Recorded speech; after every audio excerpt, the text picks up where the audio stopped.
Hello and welcome to Mercedes-Benz of Bath and myself, John, from the products team for another Top Tips Tuesday. This week we're going to look at GPS activation from your parking system. So imagine you're driving along, we're going to replicate it here in the car park, and maybe you've got a very narrow bridge, something like that, on your journey home, and you would like the camera to be available for you immediately as soon as you enter that area. Well, they've now got that on the camera system. So if this was entering an area now of narrow width and I didn't want to have to lean across, take my eyes off the road and play around with the camera, you can actually set it to come on automatically.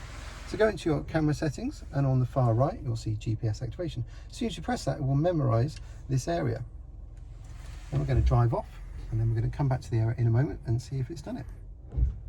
Okay, so we're now approaching the area again, and let's see if the GPS picks up the location. There you go, straight away, so no need to touch anything on the screen, and then I can go across my narrow bridge or other obstacle nice and safely. Now there is a way to delete them as well, so if you go in and then go into your settings and go into camera, GPS based activation, you can delete any ones that you've already saved. So I'll just delete that for now. Hope you found that useful, and we'll see you again for another top tip next week. Thank you very much.